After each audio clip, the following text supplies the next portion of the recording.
Welcome to mini foods Jaisingh. எல்லாருக்கும் வணக்கம். இன்றைக்கி நம்ம வெறும் இட்லி மாவு வச்சு ஒரு சுவையான ஈவினிங் டைம் ஸ்நாக் தாங்க பார்க்க போகிறோம். இந்த ரெசிபி செய்கிறதுக்கு ஒரு 10 நிமிஷம் தாங்க ஆகும். ரொம்பவே டேஸ்ட்டாக இருக்கும். கொஞ்சம் நேரத்தில் செஞ்சு முடிச்சிடலாம். வீடியோக்குள்ளே போகிறதுக்கு முன்னாடி இது வரைக்கும் நம்ம mini foods Jaisingh channel subscribe பண்ணாதவங்க சப்ஸ்கிரைப் பண்ணி வச்சுக்கோங்க. பக்கத்தில் இருக்கிற பெல் ஐக்கான் ப்ரெஸ் பண்ணிக்கோங்க. வாங்க வீடியோக்குள்ளே போகலாம். இப்போ ஒரு பாத்திரத்தில் 1 கப் அளவுக்கு இட்லி மாவு சேர்த்துக்கிறேன். இதை அரைச்சி ஒரு நாள் ஆன மாவுங்க. ஆனால் ரொம்ப புளிக்கலை, புளிப்புள்ளாத மாவாக எடுத்துக்கோங்க. இல்லை 2 பெரிய வெங்காயம் கட் பண்ணது சேர்த்துக்கிறலாம். ஒரு கைப்பிடி அளவு கொத்தமல்லி தழை சின்னதாக நறுக்குனது, 3 பச்சை மிளகா சின்னதாக நறுக்குனதை ஆட் பண்ணிக்கலாம்.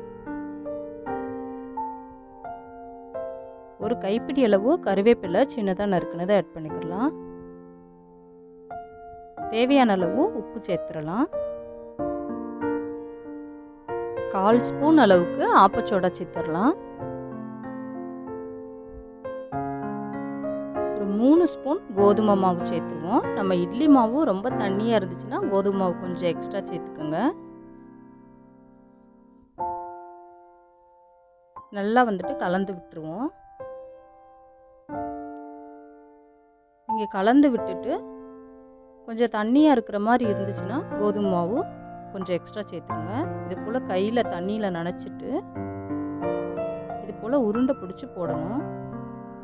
இந்த பதம் இருக்கிற மாதிரி பார்த்துக்கோங்க. ரொம்ப தண்ணியாக இருந்துச்சுன்னா எண்ணெய் ரொம்ப குடிக்கும். லைட்டாக கோதுமை மாவை ஆட் பண்ணி கலந்து விட்டுருங்க. இப்போ எண்ணெய் நல்லா சூடாகிடுச்சு. நம்ம கையில் தண்ணியில் நனைச்சிட்டு மாவு ஒன்று ஒன்றா உருண்டை பிடிச்சி போட்டுருங்க. ரொம்ப சுவையாக இருக்கும். நம்ம ஈவினிங் டைத்தில் சட்டுன்னு செஞ்சு முடிச்சுக்கலாம். ஒரு 2 மினிட்ஸ் வெந்ததுக்கப்புறமா எல்லா பக்கமும் வேகிற மாதிரி திருப்பி போட்டுடலாம்.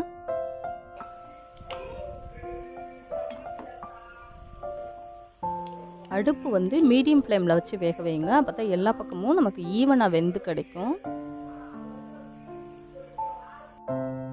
நல்லா கலந்து விட்டுட்டு இது போல் லைட் கோல்டன் ப்ரௌன் வந்ததுக்கப்புறமா எடுத்துடலாங்க. நல்லா வெளியில் நல்லா கிறிஸ்பியாக இருக்கும், உள்ள சாஃப்டாக இருக்கும். இப்போ இது நல்லா வெந்துருச்சுங்க. இதை ஒரு பிளேட்டுக்கு மாற்றிடலாம். நம்ம அடுத்தடுத்து வச்சுருக்கிற மாவையும் இது போல் எண்ணெயில் போட்டு பொரிச்சு எடுத்துடலாங்க. வெறும் 1 கப்பு இட்லி மாவு வச்சு இந்தளவுக்கு சுவையாக ஸ்நாக் ரெசிபி நம்ம 10 நிமிஷத்தில் செஞ்சு முடிச்சிடலாங்க. நீங்களும் இந்த ரெசிப்பியை வீட்டில் ட்ரை பண்ணி பாருங்கள். இந்த வீடியோ பிடிச்சிச்சின்னா லைக் பண்ணுங்கள், கமெண்ட் பண்ணுங்கள், உங்கள் ஃப்ரெண்ட்ஸ் அண்ட் ஃபேமிலிஸ்க்கும் ஷேர் பண்ணுங்கள். மறக்காமல் நம்ம mini foods Jaisingh channel subscribe பண்ணுங்கள். பக்கத்தில் இருக்கிற பெல் ஐக்கான் ப்ரெஸ் பண்ணுங்கள். அப்போ தான் நான் போடுற எல்லா சிம்பிள் ரெசிபி வீடியோஸும் உங்களுக்கு சேரும். தேங்க்ஸ் ஃபார் வாட்சிங்.